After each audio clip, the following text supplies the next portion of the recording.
नमस्कार, मैं हूं पीयूष त्रिपाठी और आप देख रहे हैं हमारा विशेष कार्यक्रम सितारे हमारे। आप सभी दर्शकों का इस कार्यक्रम में स्वागत है।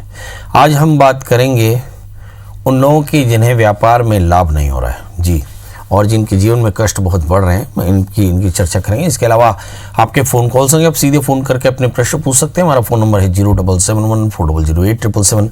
अब से आधे घंटे तक लगातार ये फ़ोन लाइन खुली रहेगी और हमें आपके फ़ोन का इंतजार रहेगा। तो चलिए कार्यक्रम की शुरुआत करते हैं और जानते हैं आज का पंचांग। आज शुभ संवत 2077 शक 1942 सूर्योत्तरायण का आषाढ़ महीने की कृष्ण पक्षी पंचमी तिथि और दिन बुधवार पंचमी 8:05 रात्रि तक। श्रवण नक्षत्र दोपहर 2:57 तक। आज चंद्रमा मकर राशि में होंगे। आज का राहु काल 12:03 से 1:43 तक होगा। तो दोस्तों ये तो था पंचांग, और अब बात करते हैं उन योगों की जिसके चलते व्यापार में परेशानी होती है। वैदिक ज्योतिष के अनुसार कुंडली में बनने वाले योगों में एक बहुत सारे अशुभ योग होते हैं। उसमें कुछ योग ऐसे होते हैं जिनके चलते व्यवसाय में बहुत अधिक समृद्धि नहीं मिलती, वरन उल्टा प्रभाव पड़ता है। किसी कुंडली में 10वें घर का स्वामी कुंडली के 6ठे 8वें 12वें घर में बैठ जाए, ऐसी स्थिति में कुंडली में दुर्योग बनता है।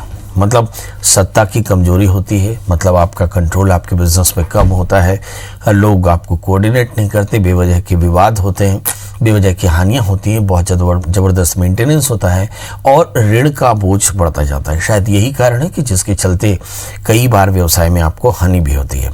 बड़ा प्रश्न, इस उपाय को, इस प्रभाव को कम कैसे किया जा सकता है? तो शास्त्र में लिखा है कि भावी बैठ सकहि त्रिपुरारी। तो इन योगों को दूर करने के लिए भगवान शिव की आराधना करनी चाहिए, और विशेषकर भगवान शिव के शिव स्तोत्र या शिव चालीसा का पाठ करना चाहिए, महामृत्युंजय मंत्र का जप करना चाहिए, या ओम नमः शिवाय इस मंत्र का जप करना चाहिए। सोमवार को शिवलिंग पर गाय का दूध कच्चा चढ़ाएं और रोजाना शिव पार्वती की पूजा करें, ओम नमः शिवाय इस मंत्र का जप करें। रुद्राक्ष की माला से शिव मंत्र का जप करना चाहिए। अगर ये सब कुछ करें तो निश्चित तौर पर इससे दुर्योग कम होते हैं। एक दूसरा भी तरीका है जिसके चलते आप अपने दुर्योगों को कम कर सकते हैं। इसमें माता लक्ष्मी का आराधन करना चाहिए और सिद्ध कुंज का सूत्र का पाठ करें 11 बार। इसके अलावा घर में दक्षिणावर्ती शंख स्थापित करें, प्रतिदिन श्री सूक्त का पाठ करें, दक्षिणावर्ती शंख के जल से भगवती महालक्ष्मी का अभिषेक कराएं और चांदी के श्रीयंत मोतियों से जड़ा करके उसकी पूजा करें, प्रतिष्ठा करा करके। तो आप देखेंगे कि काफी हद तक आपकी परेशानियां दूर हो जाती हैं। बात करेंगे 12 राशियों की। 12 राशियों में पहली राशि आती है मेष यानी अरीज। इस राशि वाली जातकों के लिए देखते हैं कि आज धन संपत्ति और पार्टनरशिप में थोड़े से विवाद हो सकते हैं। तो एक तो बैठकर बात करेंगे, बहुत जरूरी होगा। वैसे आप देखें कि संपत्ति के योग अच्छे हैं, क्योंकि भाग्यस्थान के जो स्वामी बृहस्पति हैं वो दशम स्थान में बैठे हैं, तो अवसर आपके पास में है। संपत्ति आपके पास अच्छी है क्योंकि शुक्र अपने स्वगृही होकर बैठे। आय की स्थिति भी अच्छी है क्योंकि मंगल आपके 11वें स्थान में। मगर मन की स्थिति अच्छी नहीं, बहुत सारे भ्रम हो सकते हैं क्योंकि 3रे स्थान में बुध राहु बैठे हैं। क्या करना चाहिए? तो मन की निवृत्ति के लिए ओम राम राहवे नमः इस मंत्र का जप करें, भगवान शिव का अभिषेक करें, काले तिल का दान करें और घर में थोड़ा सा नमक डाल करके पूजा करें, तो आप देखेंगे घर में शांति होगी और आपके काम भी बेहतर होंगे। बात कर लेते हैं दोस्तों वृषभ राशि की। इस राशि वाली जातकों के लिए देखते हैं कि कुशलता बहुत अच्छी है। दशम स्थान में मंगल, भाग्य स्थान में शनि, व्यावसायिक यात्राएं हो सकती हैं, व्यवसाय में लाभ हो सकता है, मगर आय में थोड़ी सी बाधा जरूर है क्योंकि दूसरे स्थान में राहु, 8वें स्थान में केतु। क्या करना चाहिए? इस राशि वाले जातकों के लिए चाहिए कि शॉर्ट टर्म इन्वेस्टमेंट बिल्कुल न करें, यात्राओं में सावधान रहें और साथ में बृहस्पति के मंत्र का जप करें, केले और नारियल का दान करें, तो आज का दिन बेहतर होगा। बात कर लेते हैं दोस्तों मिथुन राशि की। इस राशि वाली जातकों के लिए देखते हैं कि लग्न में बुध राहु, आय के स्रोत थोड़े से कमजोर हो सकते हैं। एग्जैक्टली अगर हम भाग्यस्थान में पड़े हुए मंगल को देखें तो एकादशी मंगल भाग्यस्थान में, कुछ नए स्रोत आपके जरूर बनेंगे। 8वें स्थान में बृहस्पति के साथ में शनि, लाइफ पार्टनर की सेहत और पार्टनर्स के साथ में आपके रिलेशन और साथ में डिस्प्यूट से आपको बच के चलना होगा। एग्जैक्टली लग्न में राहु है, बहुत ज़्यादा फायरी ना हो। 7वें स्थान में केतु, यात्रा के बीच में सावधान रहें। क्या करना चाहिए? इस राशि वाली जातकों के लिए चाहिए कि ये हल्दी चंदन और नारियल का दान करें, साथ में बृहस्पति के मंत्र जप करें, गणपति का पूजन करें, तो आज का दिन बेहतर होगा। अब बात कर लेते हैं दोस्तों कर्क यानी कैंसर की। इस राशि वाली जातकों के लिए देखते हैं कि 12वें स्थान में बुध और राहु। वैसे अगर हम देखें तो 7वें स्थान में शनि और बृहस्पति बैठे हैं और अष्टम स्थान में मंगल। मतलब इस राशि वाले जातकों के लिए थोड़ी सी काम को लेकर के चिंता जरूर हो सकती है। बॉसेस के साथ रिलेशन ध्यान देने होंगे। इस समय आकस्मिक हानियां हो सकती हैं। यात्राओं में थोड़ी सावधानी रखनी पड़ेगी। जहां तक सवाल शुक्र का है इस समय आय की स्थिति बहुत अच्छी नहीं होगी, क्योंकि रिसिप्ट्स आपके थोड़े से कमजोर हो सकते हैं। क्या करना चाहिए? शनिश्चर मंत्र का जप करें, काले तिल काले उड़द का दान करें तो आज का दिन बेहतर होगा। बात कर लेते हैं दोस्तों सिंह राशि की। इस राशि वाले जातकों के लिए देखते हैं कि इस समय लग्नेश सूर्य शुक्र के साथ में बैठे हैं, तो बहरहाल 10th हाउस में बैठे हैं। इस राशि वाले जातकों के लिए ये एक अच्छी स्थिति हो सकती है कि आपका ध्यान पूरा का पूरा अपने काम में है, मगर क्या बहुत अच्छे फायदे नहीं, बिल्कुल अच्छा फायदा नहीं है। सप्तमी छठे स्थान में सुग्रीव होकर बैठे, ऋण रोग व्याधि शत्रुता की चिंता हो सकती है। यहाँ पर बृहस्पति भी है पंचमी होकर के छठे स्थान में, संतान की सेहत को लेकर थोड़ी चिंता हो सकती है। अब बारी है दोस्तों की राहु और केतु की। राहु और केतु इस समय मिथुन राशि में पड़े हुए हैं, तो इस राशि वाले जातकों के लिए आय की स्थिति काफ़ी अच्छी होगी। मगर चूंकि मकर राशि में चंद्रमा भी बैठे हैं, तो थोड़ा रूटीन में पेट की तकलीफ हो सकती है। पिता का स्वास्थ्य अच्छा नहीं, क्या करें? जल्दी से उठें, सूर्य को अर्घ्य दें, आदित्य हृदय स्तोत्र का पाठ करें और पंजीरी का दान करें तो आज का दिन बेहतर हो सकता है। बात कर लेते हैं दोस्तों कन्या राशि की। इस राशि वाले जातकों के लिए देखते हैं कि आज का दिन इनके लिए कैसा।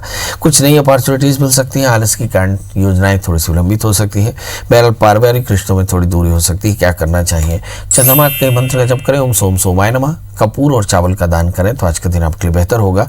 बात कर लेते हैं दोस्तों तुला यानी लिब्रा की। इस राशि वाले जातकों के लिए देखते हैं कि समय ग्रहों की स्थितियां इस राशि वाले जातकों के लिए जस की तस, मतलब राहु अभी भी भाग्यस्थान में बैठ करके ढेर सारा कचरा फैला रहे हैं।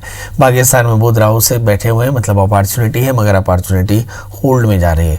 किसी प्रकार का झूठ बोलना आपके लिए पैनिक होगा। अगर हम मंगल की बात करें तो कुंभ राशि यानी एग्जैक्टली 5वें स्थान में मंगल पड़े, संतान को लेकर के थोड़ी चिंता जरूर हो सकती है। संपत्ति के योग बनेंगे। यहाँ पर शनि चौथे स्थान में है, पारिवारिक कलह हो सकता है। बृहस्पति के साथ होने के कारण व्यवसाय में आकस्मिक हानि हो सकती है। क्या करना चाहिए? महामाया के दर्शन करें, शुक्र के मंत्र जप करें, दुर्गा स्तुति का पाठ करें, खीर का दान करें तो आज का दिन बेहतर होगा। अब बात कर लेते हैं दोस्तों वृश्चिक यानी स्कॉर्पियो की।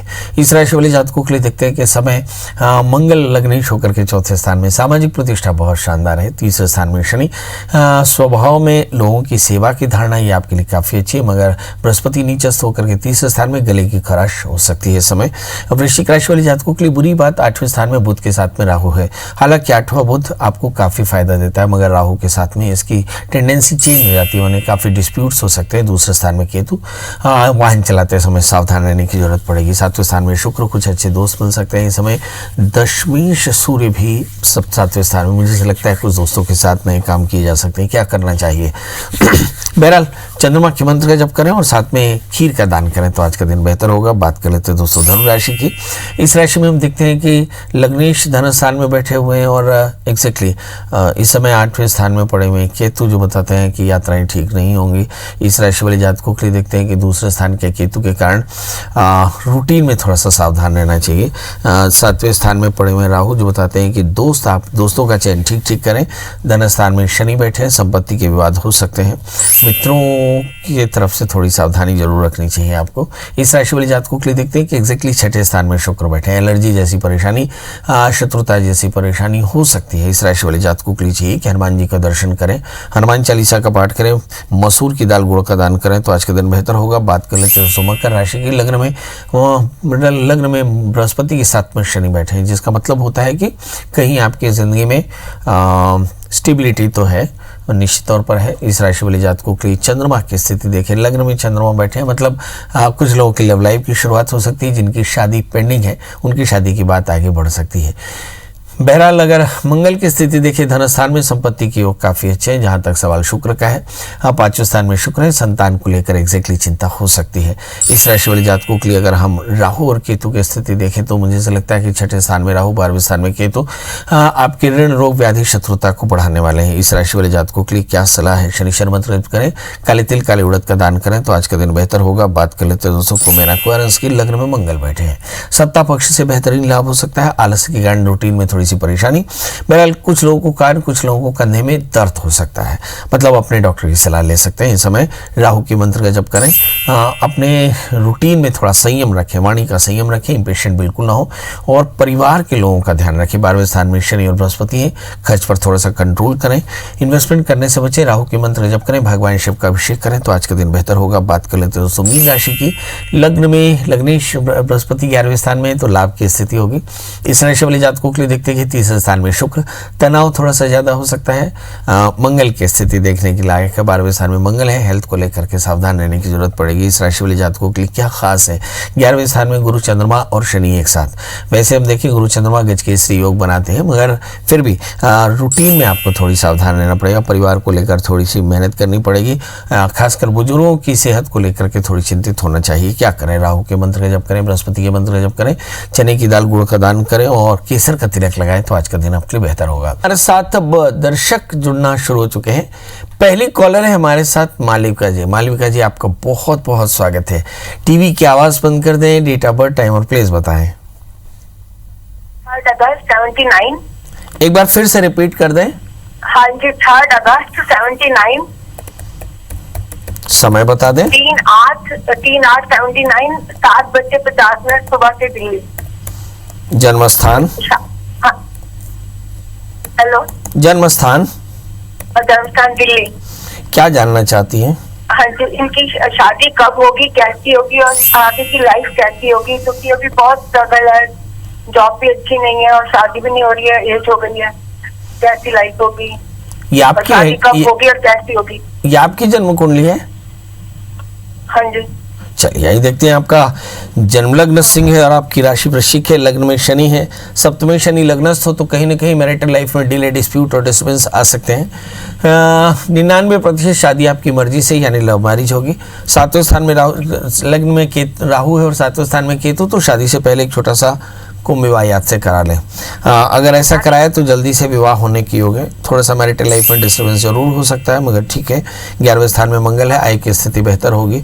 12वें स्थान में सूर्य, स्थान परिवर्तन भी हो सकता है। इस राशि वाले जातकों के लिए देखते हैं कि इस समय ग्रहों की दशाएं, चंद्रमा की अंतर दशा चल रही है। काफ़ी तनाव आपको 2014 से ही चल रहा है और ये स्थिति लगातार 2020 नवंबर तक हो सकती है। क्या करना चाहिए? शादी से पहले एक छोटा सा कुंभ विवाह कराएं और पारिवारिक शांति के लिए सोमवार का व्रत किया करें, भगवान शिव का अभिषेक किया करें और एक 4 कैरेट का ओपल, 4 कैरेट का माणिक्य और 4 कैरेट का टोपाज आप धारण करें तो ये आपके लिए काफ़ी फायदेमंद रहेगा। जी प्रमिला जी, आपका बहुत बहुत स्वागत है। बताइए क्या जानना चाहती हैं? पंडित जी प्रणाम। मुझे अपनी भतीजी के बारे में पूछना है। उसका नाम है दीपिका। उसका है 26 अप्रैल 87 और समय 11 बजे हमें मालूम है, पर भैया होशंगाबाद जाते हैं तो वहाँ एक पंडित जी बोल रहे थे इसका समय 11:15 है। और बर्थ प्लेस मतलब हमें तो मालूम है 11 बजे का समय, पर भैया होशंगाबाद जाते हैं पंडित जी के यहाँ, वो बोल रहे थे इसका समय 11:15 का है जी। और इसका बर्थ प्लेस है सिवनी मालवा, जिला होशंगाबाद। जी बताइए क्या जानना चाहते हैं? हाँ, इसकी शादी का योग है या नहीं? 3-4 साल से बहुत प्रयास कर रहे हैं।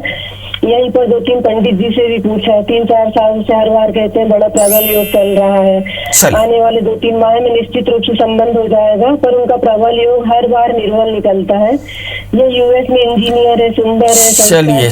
चलिए आइए देखते हैं कि इनकी जन्म कुंडली में शादी में व्यवधान क्यों लिखा है। इनका जन्म लग्न मिथुन है, इनकी जो राशि वो है मीन, सप्तमेश बृहस्पति राहु से आक्रांत और 12वें स्थान में मंगल। इसके चलते शादी में काफी विलंब हो सकता है। मैंने कहा था कि शादी से पहले नांदीमुख श्राद्ध के साथ में किसी विद्वान आचार्य से कुंभ विवाह कराएं, इससे काफी फायदा होगा। जहां तक सवाल शादी का है तो मुझे ऐसा लगता है कि 5 जून के बाद फिर शनि की अंतर्दशाएं शुरू हो गई और बाय द वे बहुत सारा समय कोरोना पैंडेमिक में चला गया, इसलिए शादी में थोड़ा सा विलंब, पर जल्दी से कुंभ विवाह करा करके और विवाह कर सकते हैं। इसका विवाह दाम्पत्य जीवन बेहद बढ़िया होगा, बस शर्त यही कि शादी से पहले नांदीमुख श्राद्ध के साथ में कुंभ विवाह अवश्य करानी। जी के पांडे जी आपका बहुत बहुत स्वागत है। बताइए क्या जानना चाहते हैं? जी प्रणाम। बताइए डेट ऑफ बर्थ, टाइम और प्लेस। सर, हम एक्चुअली अपने बेटे के बारे में जानना चाहते हैं। उनका जन्म 17 नवंबर 1991 जमशेदपुर में हुआ है। समय बहुत अच्छी समय 10:45 में और साथ साथ हमारी पत्नी की तबीयत सेहत हमेशा ही खराब रहती है। इस बारे में आपसे मार्गदर्शन चाहते हैं। सुबेरे का समय है, शाम का? सुबह का सर। और जन्म स्थान? जमशेदपुर, टाटा नगर, बिहार, झारखंड। अब बताइए क्या जानना चाहते हैं? बेटे का सर पढ़ाई लिखाई भी ढंग से इंजीनियरिंग में चल रहा था, लेकिन किया नहीं उन्होंने। हल्की फुल्की नौकरी भी चल रही थी, अच्छी नौकरी चल रही थी, लेकिन इस दौरान बहुत ही सब खत्म हो गया कोरोना में, आप ये समझ सकते हैं। और मानसिक रूप से वो हमेशा तनाव में रह रहे हैं। तो आगे का क्या करना चाहिए? चलिए यही देखते हैं। बहुत सारे दर्शक हमारे कोरोना पैंडेमिक में तनाव में हैं, तो ये एक तो पीरियोडिकल स्ट्रेस है जो सभी में एक जैसा है, मगर इस बच्चे के साथ में परिस्थितियां थोड़ी सी ज़्यादा खराब हैं। इस बच्चे का जन्म लग्न मकर है, राशि इसकी मीन है, तीसरे स्थान का स्वामी 8वें स्थान में है। ऐसे लिखा है कि मन एवं मनुष्याणाम कारणम बंध मोक्षयो, जिसका मतलब होता है कि तृतीयेश अगर 6ठे 8वें 12वें बढ़ जाए तो ऐसा जातक मन से कमज़ोर होता है, आलसी होता है और कई बार गुस्सैल होता है, कई बार एडिक्शन का मरीज होता है, ये बहुत सारी चीज़ें हो सकती हैं बहरहाल। और ऐसे बच्चे कई बार अपने आप को आइसोलेट कर लेते हैं, मतलब सोसाइटी में बहुत ज़्यादा मिक्सअप नहीं होते, इसलिए हमेशा ऐसे जातक की पेट की तकलीफ रहती है, बदन में दर्द या पेट की तकलीफ, काम में मन नहीं लगना, ये सारा होता है। तो आप किसी अच्छे काउंसलर से इस बच्चे की काउंसलिंग कराएं, साथ में बृहस्पति की शांति कराएं, इससे बृहस्पति की शांति होगी। इनके लग्न में भी शनि है, तो शादी से पहले एक छोटा सा अर्क विवाह कराएं। शनिवार रविवार या हस्त नक्षत्र में अर्क विवाह नांदीमुख शादी के साथ में कराए जाते हैं। अगर ये 2 काम किया तो निश्चित तौर पर बच्चे का करियर भी अच्छा रहेगा, और हो सकता है बच्चे को क्लिनिकल सपोर्ट की ज़रूरत हो। कई बार ऐसे बच्चे एंग्जाइटी के मरीज होते हैं, तो क्लिनिकल सपोर्ट को देख करके और फिर आप इस बच्चे को बेहतर कर सकते हैं। जी, तो अब आपसे विदा लेने का समय, फिर से वही हाथ जोड़कर गुजारिश कि कोरोना पैंडेमिक बढ़ रहा है, आपको हालांकि अनलॉक शुरू हो गया है, अनलॉक 1 है, मगर फिर भी आपसे गुजारिश है कि आप अपने घर में रहें, अधिक से अधिक घर में रहें, कम से कम लोगों से मिलें। और अब इन दिनों में शादी और दूसरे तरह के इतर काम शुरू हो रहे हैं, पर यहाँ भी सोशल डिस्टेंसिंग का बहुत ध्यान रखें, मास्क पहनें, सैनिटाइज करें।